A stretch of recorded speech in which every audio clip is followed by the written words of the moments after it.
Hi, I'm Lee, and this is a new podcast. We're doing another one. You might know me from my other podcast. It's called Aren't We Special? And I've decided I want to try something else where I'm on my own and I'm going to try and fill some time. And this is the first one, so if it's weird and awkward and other adjectives,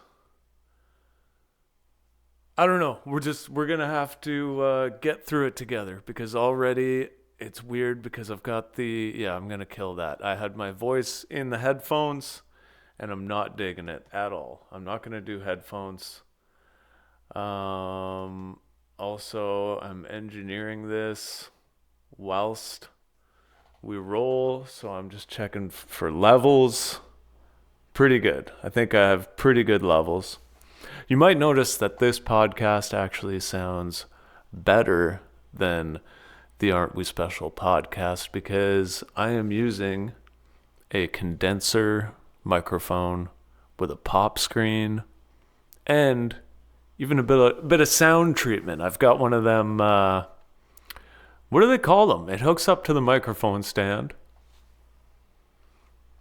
And it's like a portable sound treatment kind of a thing. But anyways, that's not interesting.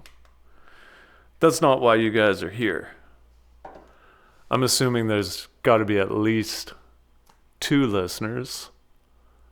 But you know what? That's going to grow. That's going to grow over time as things really take off around here. You know, my career as a comedian, which is not a career. That's a stupid thing to even call it. It's a hobby. But it's fun and I like doing it. And I think I actually have pretty healthy expectations for what it is. As I get older, I no longer really feel like I'm aspiring to be anything that I'm not. I do stuff because I like doing it. And I pursued music for a bunch of years. And I guess in ways I still... Well, pursue, what does pursue mean? Like, you know, whatever. I focused on music for a big part of my life. And I still love music. I still love writing songs. Doing whatever I can. Playing open mics is something probably that's really all I do anymore. I like covering. I never used to like covering songs. I like covering songs now. I've been playing Radio by Elvis Costello. And it's the most, if you cover songs, you should learn Radio by Elvis Costello because it might be the most fun you can have playing a song. But anyways, all that to say is that I do comedy now, and sometimes I wonder about how... I was actually talking to my dad about this. We just got back from a fishing trip, and sometimes I wonder how people kind of perceive me. People who know me, who really know me, you know, they know me, so I'm not too worried about that. And but social media is a funny thing, and growing up, kind of when I grew up and people my age grew up, talking 40s, and who kind of put themselves out there online the way that I have and continue to do. Sometimes I think to myself, like, what? People must think I'm a crazy person because... You know, and and not that I'm a super well-known guy. I'm not. I'm not. I don't think I'm anything that I'm not. I know who I am and where I belong. There's no mistakes there. But I just think people who don't really know me but kind of know of me, or acquaintances or whatever, or maybe fans of my old band Far From Heroes, or whatever, stuff that I've done over the years, who kind of follow me for lack of better words, might think that I'm an absolute crazy person because there were punk bands, sort of pop punk bands. And then there was like acoustic kind of, I don't know, like country-ish, kind of folky kind of stuff. Pop, country, I don't know, whatever that was. And then kind of, and then I did kids music. I made an entire kids album when my daughter was really young, like a toddler, like 4 years old. Started doing kids music, made a kids album, played libraries and different events for little kids, and I had fun doing that. And then now most recently I'm doing comedy, and I'm kind of obsessed with it. And I get obsessed with things. I get obsessed with whatever I'm doing, and I'm fairly I don't hold back when it comes to the old internet. If I'm into it, I put it out there. And yeah, so I guess it shows how self-aware I am, because I think for the first time I thought, well, people must think I'm crazy, but who cares is the point. I don't. Why should you? You don't either. Nobody does. I mean, that's the truth right there, is that nobody really cares. I think everybody is kind of maybe too aware of themselves. I think we all have those nights where you go to bed and you replay things in your head, maybe from a conversation you had with someone, or you just kind of like, not intentionally, but you kind of go over your day in your head and you start thinking about maybe things you did or said. And then I find this especially if I drink. I don't really drink anymore. I'll have a couple drinks if anything. But I find especially if I'm drinking a bit, this happens where I go to bed and I start thinking of like conversations and I'm like, wow, I really said that to that person. And you start beating yourself up about it, and then you can't sleep because you're thinking of this stupid thing that you said. And the reality is that person that you were talking about, it never even registered with them, and they're sound asleep, not giving an F word. So I don't know. So what's the point, of that kind of behavior? Just do you, I think that's what I'm trying to say. Do you, and care less about what other people think. It's never really been a problem for me. I've never cared what people think of me. I'm going to continue to not care what people think of me, which is what makes it so easy for me to do stuff like this, because I'm like, I don't care. I'm going to put it out. I'm going to throw it out there. And if people are into it, they're into it. And if they're not, they're not. And that's fine. It's all fine. You know what I mean? But here's the thing. I like being creative. I like making stuff. Why wouldn't I put it online? There's the potential for putting creative stuff online for it to be monetized and grow or whatever, be used, like that might seem crazy to some people, but I've actually made money through creative projects throughout my life. And I like doing it. I don't do it for the money.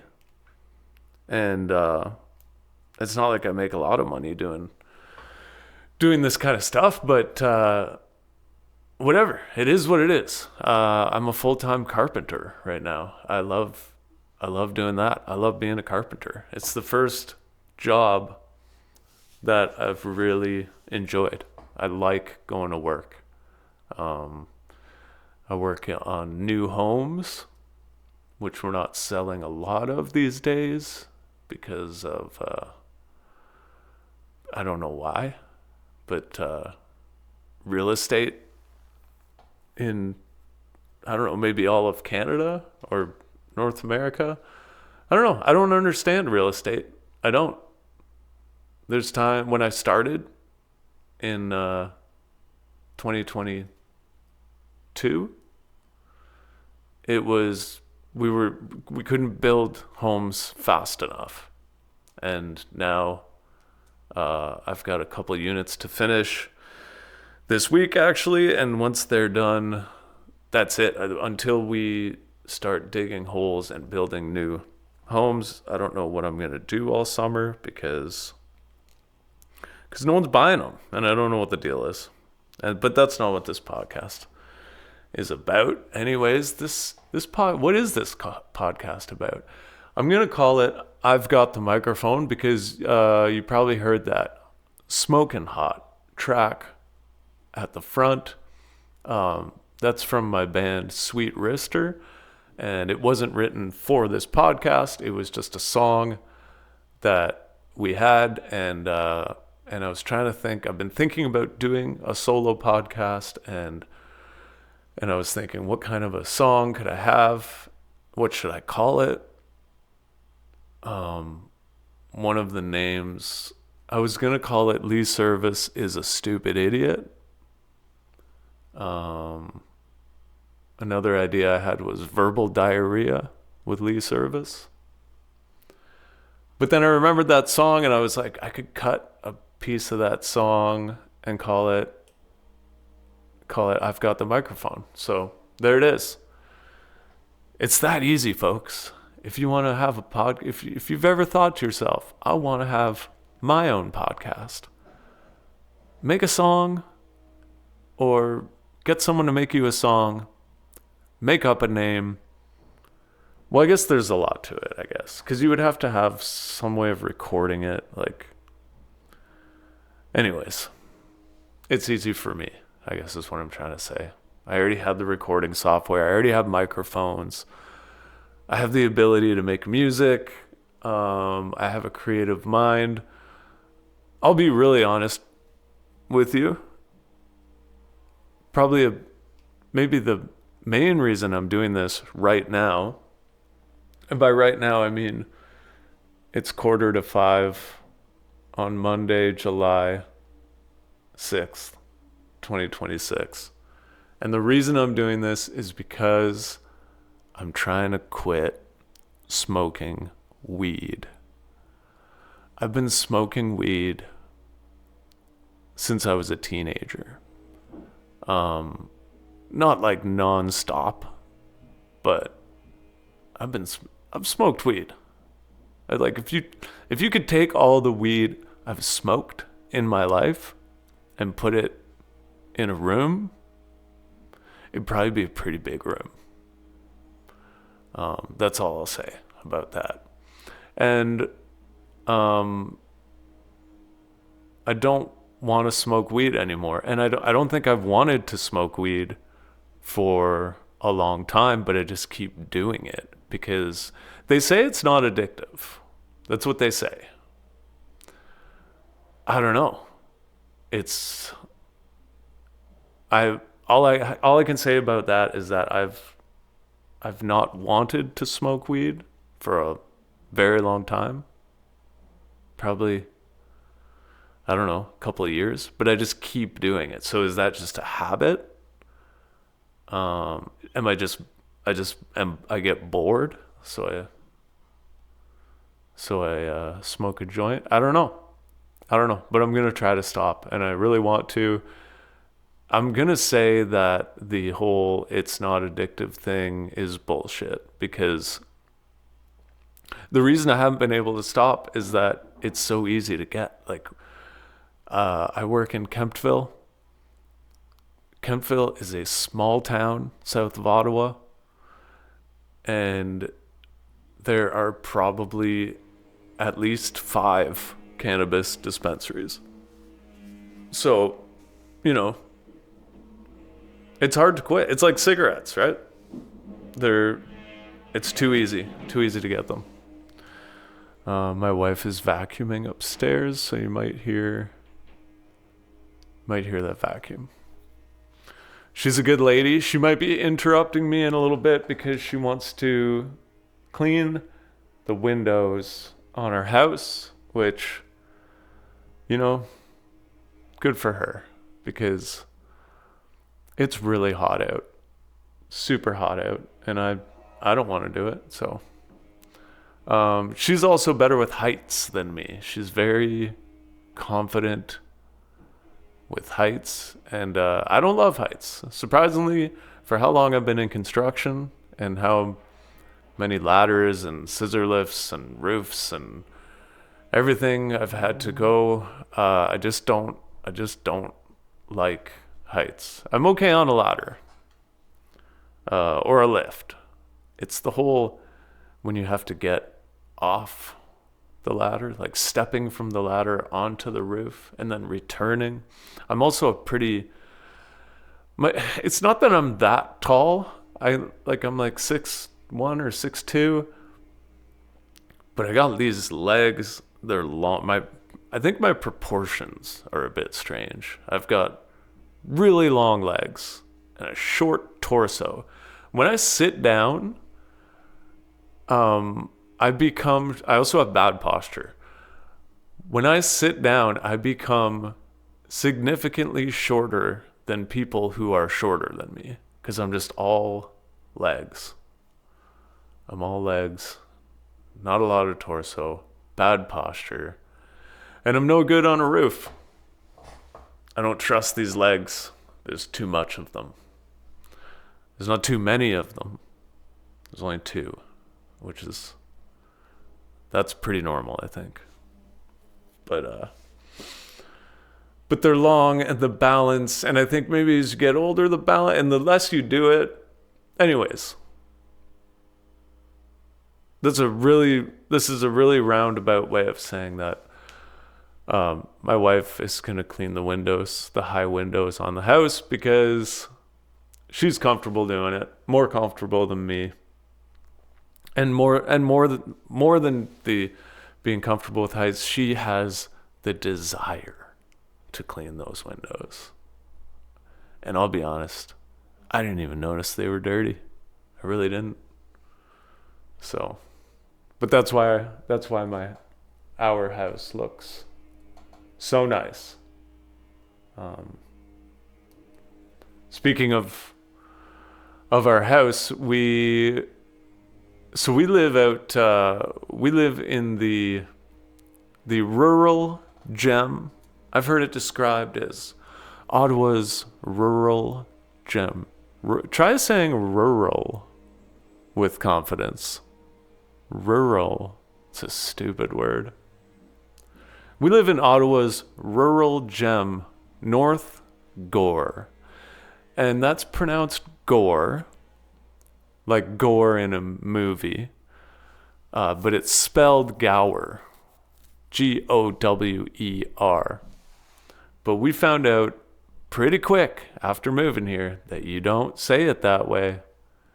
You say North Gore. So we just went, okay, that's fine. We'll say it how you say it. So we're out here, and we live in the bush. We live in the forest.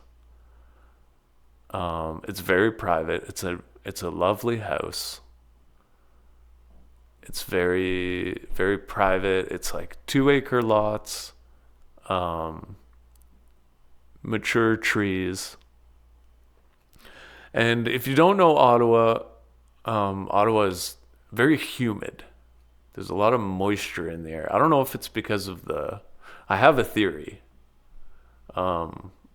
based on nothing, because I'm a stupid idiot. But, they say they call it the Ottawa Valley.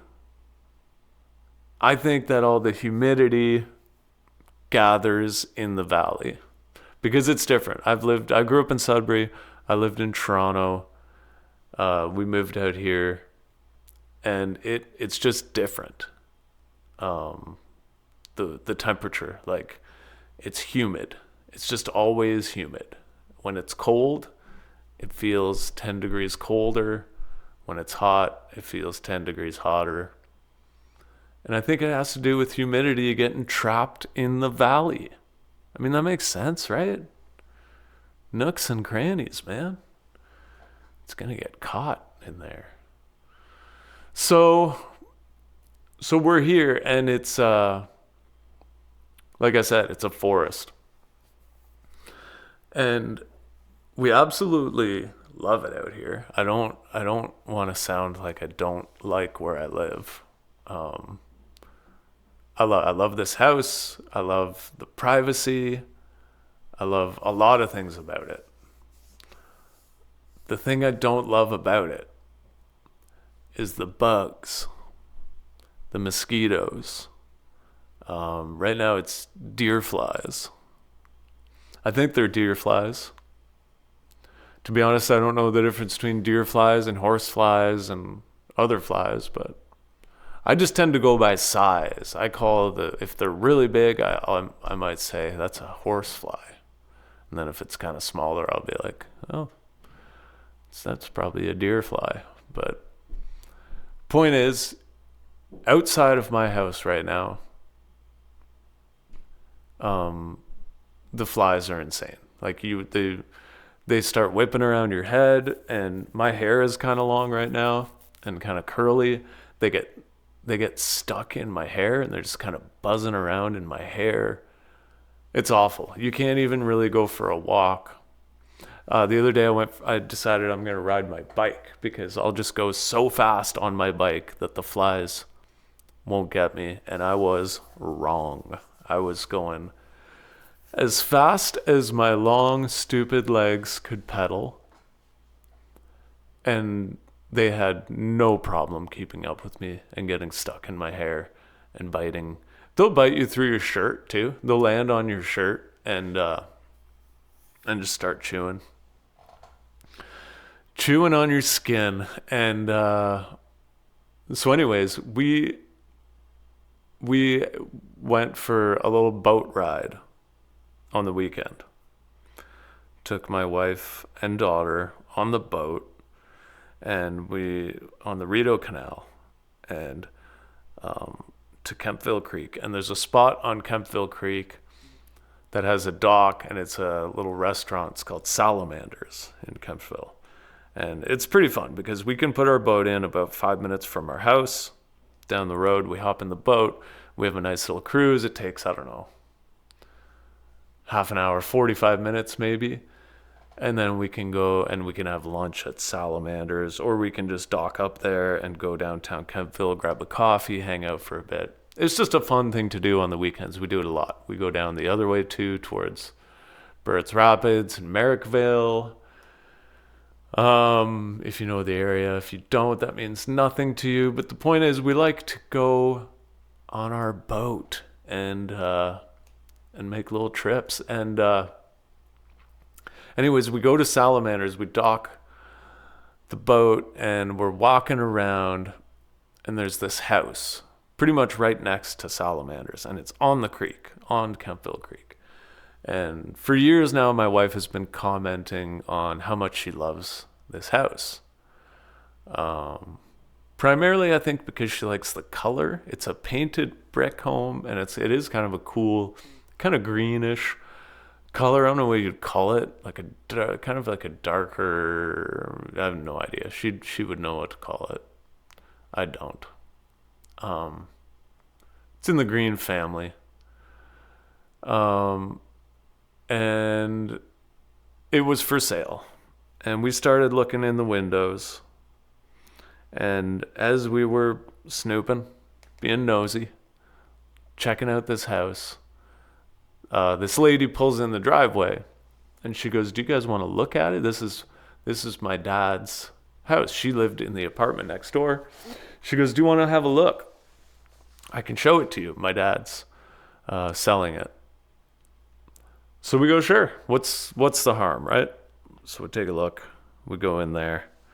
It's really nice. It's a heritage home, like a century home, but he's a contractor. This girl's dad, the guy who's selling it, is a contractor, and he's done a really good job of fixing it up while maintaining the charm of a century home. It's got the old baseboards that are like, you know, they're like 10 inches off the ground. They're all the original trim. He did replace windows, but he got these like arched windows that match the contours of the house outside.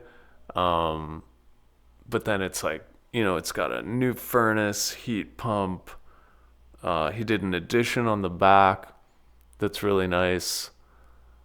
Everything's new, basically. New roof. It's like, it's got the charm of the century home, but it's completely done. You could, like, we could move into it and live there the rest of our lives and not have to do anything, you know.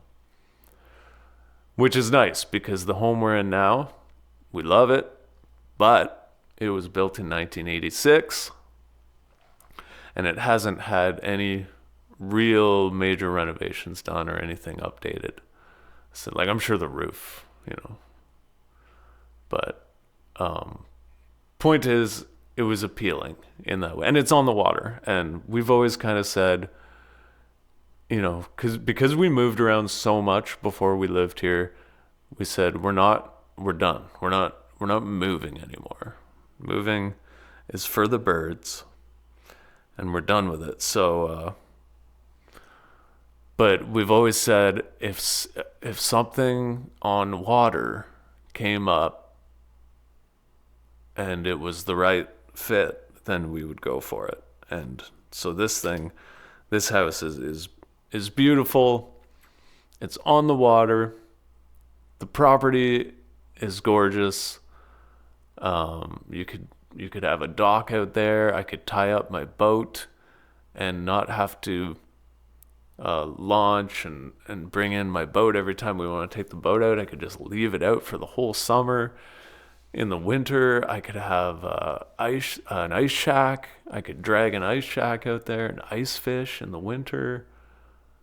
You know, you could clear a skating rink.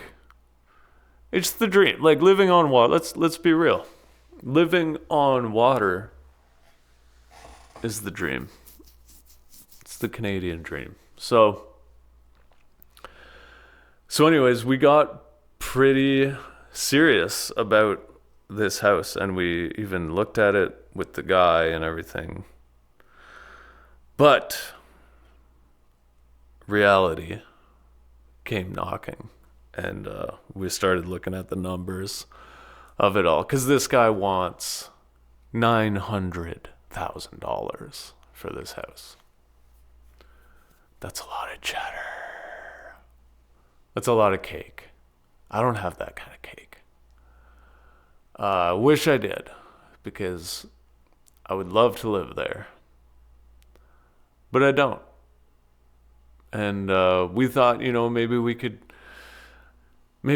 get $700,000 for this house, and then, you know, that's only $200,000 more, but then, which seems doable, but then you start, like, we still owe money on this house, so you add that to the $200,000. And then I thought, well, maybe if we get $700 for this house and we get him down to $850, that's only $150,000.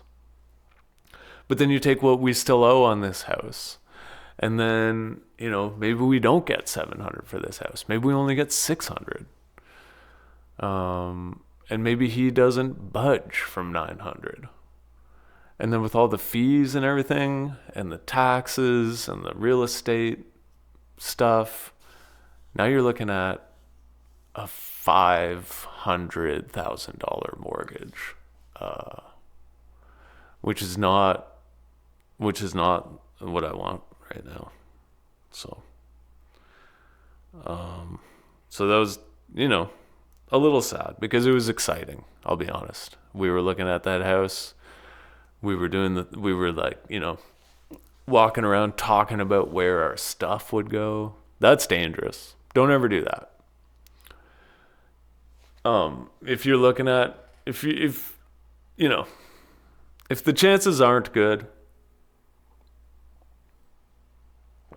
don't be talking about where your bed is going to go and which room the TV goes and where the couch is going to be, and especially don't include your daughter, your 12-year-old daughter, and then she was actually drawing a diagram of how she was going to set up her new bedroom. And so yeah, I mean, she took it well. But that was a parenting that was a flaw on our part. We shouldn't have included her in our sort of temporary dream of buying this $1 million house, without really thinking it through. But she took it well. She gets it.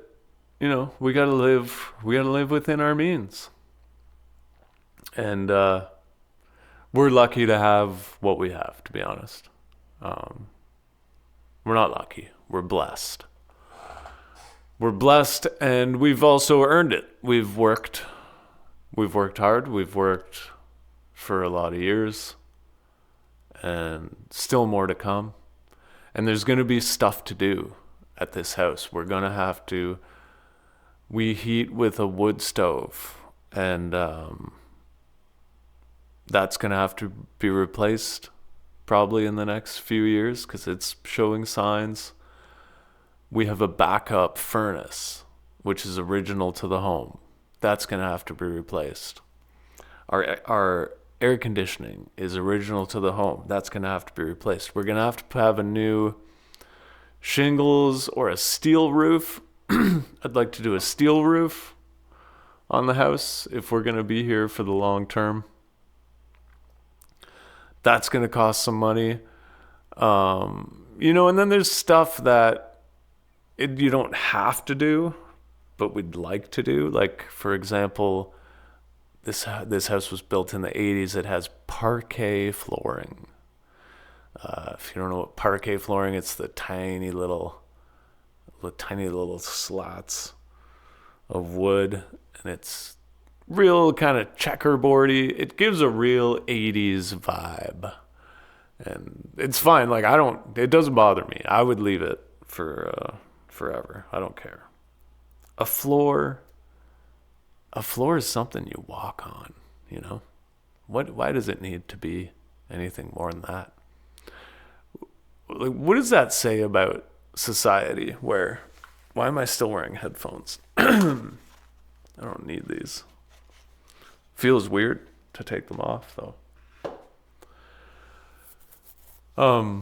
Yeah, you know what? I'm gonna put them back on because I feel really weird, even though I just felt more podcasty with them on.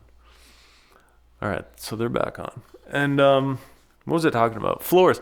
How did we get to this point in society where floors have to be pretty? Why does a floor have to be pretty?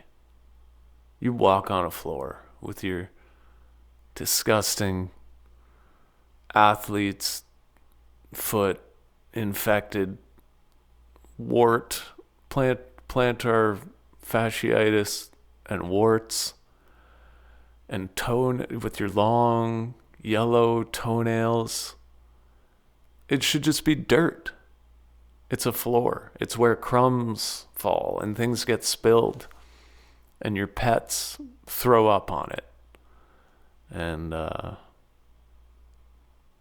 But we live in a society where you got to have a nice floor. You got guests coming over. You can't have this embarrassing parquet flooring.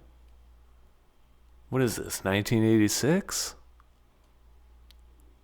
That's embarrassing. You need a nice hardwood floor. If you want to be a somebody. Are you a somebody? Do you have a nice hardwood floor? Or are you just, some nobody with a parquet floor? What kind of life is that? When your cat throws up a hairball, you want it to be on a nice, expensive floor. That's what I think. So, anyways, we're staying here. We're staying. We're staying here in the bush, and the bugs are terrible. And I think that's the main reason why we got so excited about moving there, probably because it does suck. It's the one thing about living out here. You wait, we got long winters up here in Canada. We got long winters, and you wait all winter for this nice weather, and it finally comes. And then out here where we live, you have a couple days of comfortable weather and no bugs, and then it's like, and then they come to life, and it's to the point where it's just you just don't go outside. Like, you just don't go outside. I used to like when it's deer fly season or whatever right now. I like to walk around the block when I get home from work. Get my steps in, and it's what I like to do, but there's just so bad. We do have neighbors who walk religiously every single day, rain or shine, snow. They do it all year round. Because it's kind of a crescent that we live on, and it's about 3K. So it's a good little walk. It takes about 20 to 25 minutes, depending on how much you hustle. But what they do, and maybe I'll start doing it, is they bring one of them tennis racket bug zapper things. So you see them walking around with those, and then when you get those little psychos start circling your head, you just swat at them. So maybe I'll do that, because that's actually kind of fun. We also have bug nets. Like, we have these. I think we got them at the dollar store. It's like a little hat with a built-in net that goes over your face. You just feel a bit silly, like. But I guess that's what it comes to. Do you want to go for a walk? Do you want to enjoy nature and the outdoors, or do you want to sit inside and talk into a microphone by yourself because you're trying to quit smoking weed and you don't know what to do with yourself? Probably both. I'll probably do this. I'll do this first episode, and then I'll grab my little tennis racket, and I'll go for a walk. And then later we're supposed to go, because let's talk about exercise for a minute. I used to be pretty good at exercising, and I've just not been for a long time. I think self-discipline is something that I need to work on, and maybe quitting weed will help me with that. I would love to quit eating sugar, and I would love to get in a routine of exercise daily. At least something. Like, it doesn't have to be an intense workout, but at least walk around the block. Something, because I've not been feeling great physically. And I want to make some changes. But sugar is such a hard one. I was at work today and I was doing well, not having sugar. And then my friend Andrew shows up at lunch, and he's got this box, because he went to Frank's Bakery and got a delicious looking chicken wrap. And he goes, "Oh, have you guys ever had their butter tarts? I got a whole box of butter tarts, one of every kind."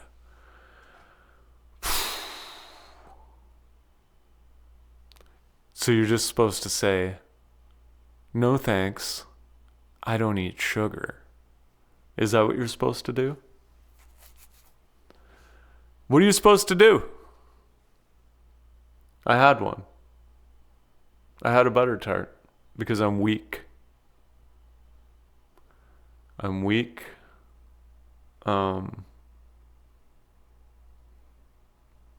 I'm weak and I'm so easily seduced. You show me a butter tart. I didn't even see, I just saw the box and I already decided that I was going to have one. You just said the word butter tart and I went, okay.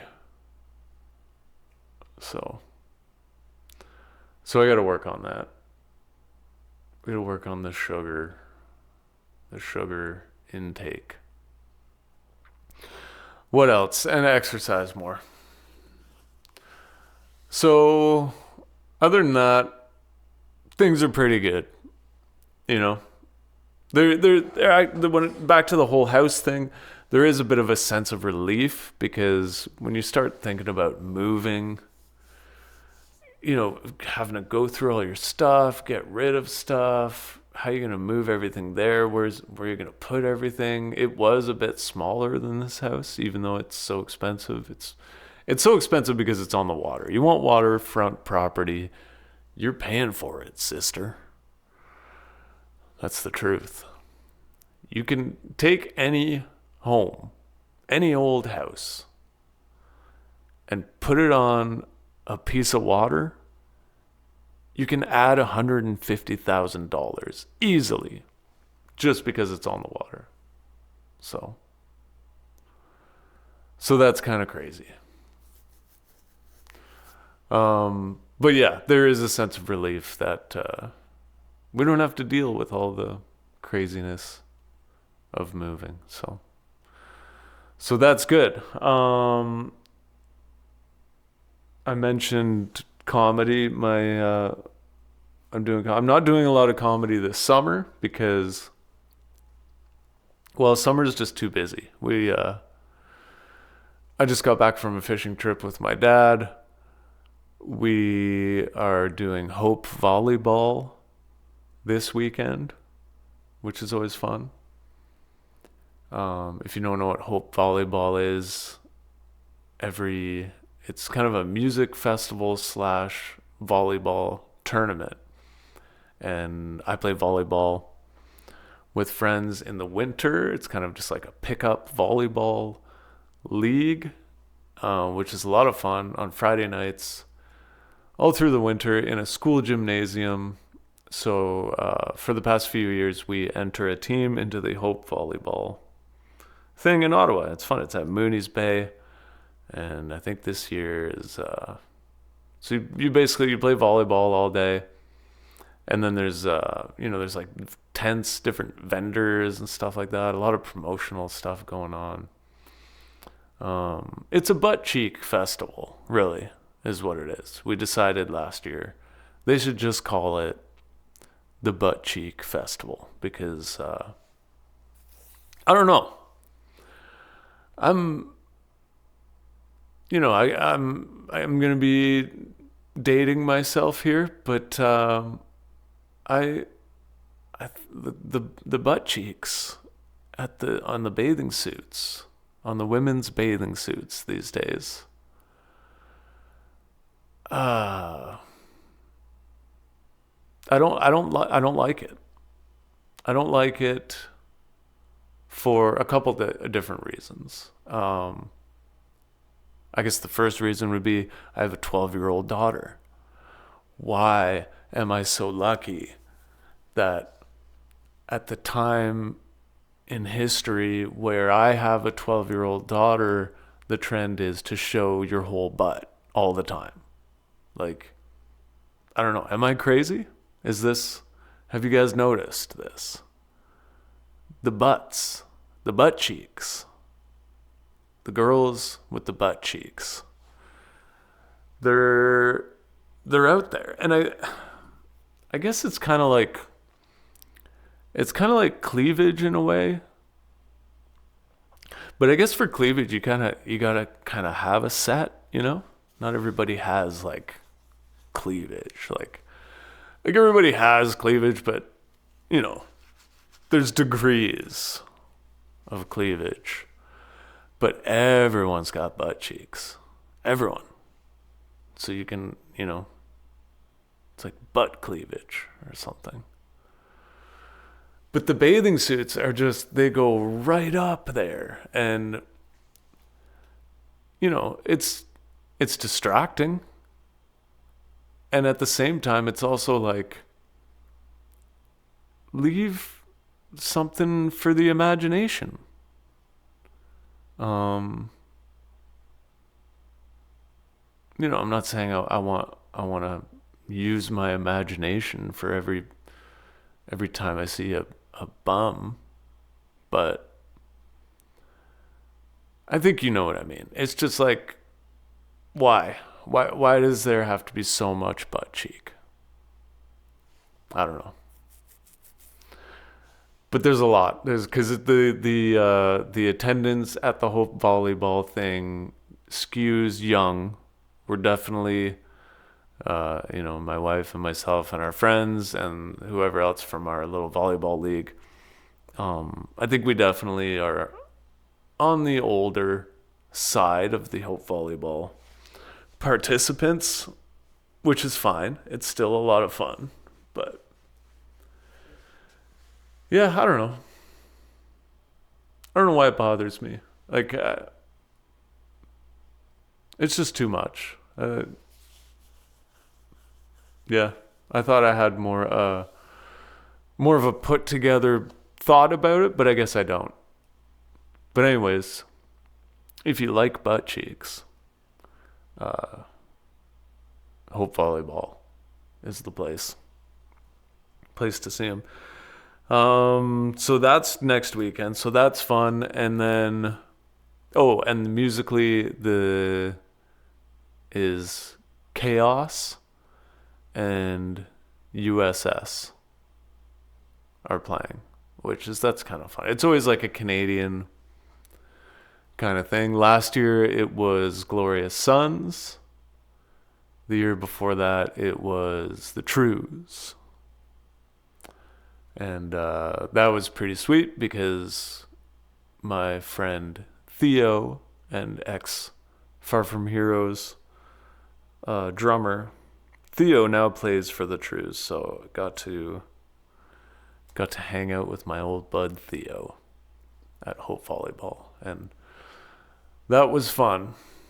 And so this year it's Chaos and USS. And I kind of know the USS guys. Opened for them a couple times when I was doing my acoustic stuff. I opened for them at the Mod Club in Toronto, and then I opened for them at the Sound Academy in Toronto, which is probably one of the biggest shows I've ever played in my life. It was the Sheepdogs. It was me, the Sheepdogs, and USS. No, it was me, USS, and Monster Truck. That's what it was. But the Sound Academy is a huge venue. There was thousands of people there. Like, I don't know, 3 or 4, something like that. But it was cool. But anyways, nice guys in the band USS. I don't know if they'll remember me. It was a long time ago, so. But anyways, yeah, I'm not there to hang out with anyone specific. I'm there to play volleyball and take in some live music and then go home. I usually have a really bad headache by the end of the day because it's always the hottest day of the year. It's full sun, and I'm just kind of, I'm not built for full sun. I'm not a full sun guy. I need shade every once in a while, so. I'm gonna bring earplugs this year because last year they had these speakers on stands, and we kind of were assigned a court that we played most of our games at, and it was like techno music, pumped, full bass, and just the sun and everything, and the techno music at full volume just destroyed me. I was fighting a pretty bad headache by like noon, and then you still got the rest of the day into the night. So looking to, you know, it's not easy being a 44-year-old guy trying to do the fun things, you know? You got to bring earplugs. You got to make sure you're hydrated. You got to warm up before you play. You could pull a muscle out there. So, but that'll be fun. But yeah, point is, summer's busy. We're also going to Osheaga, the music festival in Montreal, in a few weeks. That's mostly for my daughter. She really wants to see Finn Wolfhard of Stranger Things fame. He kind of has like a cool indie rock kind of thing that he does. And Somber is another one that the kids like these days. But actually, I'm kind of excited about it too, because also on the bill that day are Turnstile, who I like, and Viagra Boys, who I also like. So it'd be cool to see those guys live. Even though music festivals aren't really, they're not my preferred way to see live music. I would much rather see a band in a small bar. I like an intimate music performance. I don't like festivals. There's too many people. I don't like live music during the day. I feel like live music should be after the sun goes down. The sound always sucks outside, you know, unless you're standing in like the perfect spot. Even then, it's like bouncing off things, and yeah, the sound sucks. There's too many people. Yeah, I don't like music festivals, but we're doing it for the kid. So that'll be fun. That'll be cool, and it'll be cool to see Montreal. We're gonna stay a couple nights in Montreal, and surprisingly, we've been living out here for almost 10 years, and Montreal is only like 2 hours from us, and we never go there. We go to Toronto way more, which I don't know why. We gotta start hanging out in Montreal more, I think, because it's a cool city, and it's only 2 hours away. So hopefully we get to experience some of Montreal while we're there, not just the music festival. So yeah, point is, summer's busy. I mean, you know how it is. Summer, the calendar fills up quick. In the Canadian summer, I mean, we get 2 months of nice weather per year, so the calendar fills up quick, and before you know it, it's over. We're already in July. And I don't want to sound like a bummer. I hate when people say things like that. I'm always like, shut up, you know? Why are you saying it's over? It's not over. And it's not. And maybe if I'm successful in quitting weed, maybe that'll make for a different summer experience for me. Maybe it'll feel longer. It does, like, today feels longer already. I will say the reason that I gravitate towards the weed is I get bored, and I'm a creative person, and the weed, I find, does put me in a creative space. Although it does cause other areas of my life to suffer. My memory is terrible. I'm very unorganized, and I would like to improve in those areas. Also, my daughter is getting older. She's not a little kid anymore. I don't want her associating the smell of weed and bloodshot eyes and just an overall spaced out, memory-less sort of life. I don't want that to be my legacy. You know what I mean? So I'm going to try and stop. And it I don't know. It kind of seems like it might have to be an all or nothing kind of thing.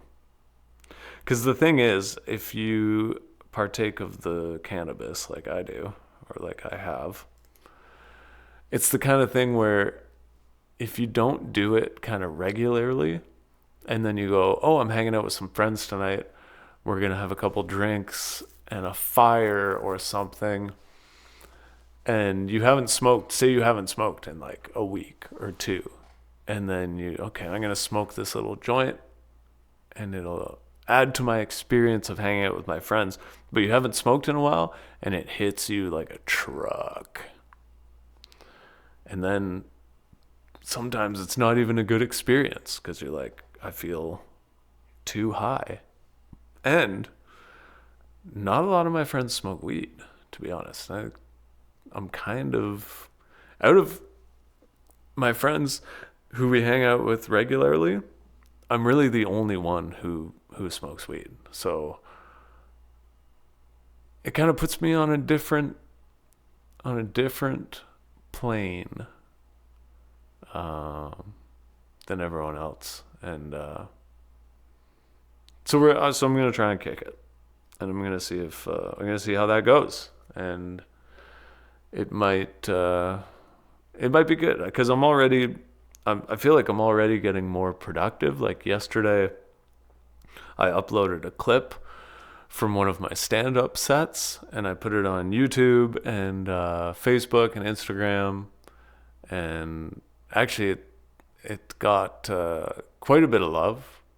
It had like 3,000 plays on Facebook just in like a day. I think 900 and some, just about 1,000 views on YouTube. And then Instagram, I'm not sure. I don't think they really tell you how many views you get on Instagram. But yeah, it's just a joke. I just cut one joke from a set I did a while ago at Yuck Yucks. It's about Miracle Whip. And it's about how I don't think atheists should be allowed to eat Miracle Whip. It goes, you don't believe in divine intervention? Why should you be able to enjoy its tangy whip? Do you think it's a coincidence that the alternative to Miracle Whip is Hellman's? So that's a fun joke. And I'll probably do more of that. I'll probably find more just short little clips to upload.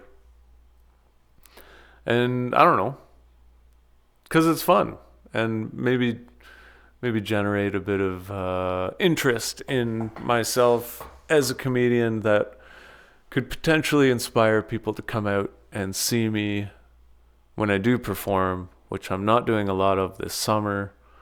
Although I will be at Yuck Yucks July 29th. It's a Wednesday night, and it's part of a summer competition. So you could come to that if you wanted to. And from what I heard, the summer competitions are kind of weird because it's like, it kind of comes down to whoever brings the most people, from what I hear. Because obviously, everyone knows it's a competition. They're going to laugh the loudest for whoever they came to see. And then whoever they didn't come to see, they're going to be like, oh, well, I don't want them to think they're too funny because I want my friend to win. So, but whatever. Anytime I get to perform at Yuck Yucks, I'll take it because it's a real comedy club, and we only have a few of them here in Ottawa. And I love doing it. I love telling jokes. I love writing jokes. I love working on material and doing it live and seeing if it works. So something I'm going to keep doing. I've been doing it for almost 2 years now. And I've come a long way, I think. When I think about the first open mic that I did and how bad it was. I mean, it actually wasn't that bad, to be honest. I was my very first time, I was getting laughs, and I actually had a pretty solid bit about horses, about how girls love horses so much, and like I would still do that if I had to do 20 minutes or something somewhere, I would probably do that bit, and it was kind of the first real bit that I ever wrote. So that must say something, right? It's fun. Point is, it's fun. Anyways, I'm at an hour, so mission accomplished. This is episode 1 of I've Got the Microphone, and I hope you enjoyed it. And I haven't decided on if I'm going to do weekly or what I'm going to do. I think I'm just going to kind of do it when I feel like doing it and then put it out there. And I'm going to try and put it out kind of like the day after or the day of, so I can be topical and talk about what's happening in the world that day. But it's mostly going to be what's happening in my life. And I'm almost looking at this as sort of like an audio journal, if you will. A way to sort of organize my thoughts and maybe be a little silly and yeah, just put stuff out there. Just putting it out there.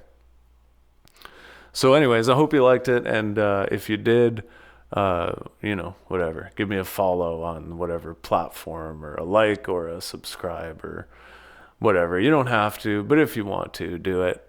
And if not, I'll still be your friend, and we'll see you next time. Bye.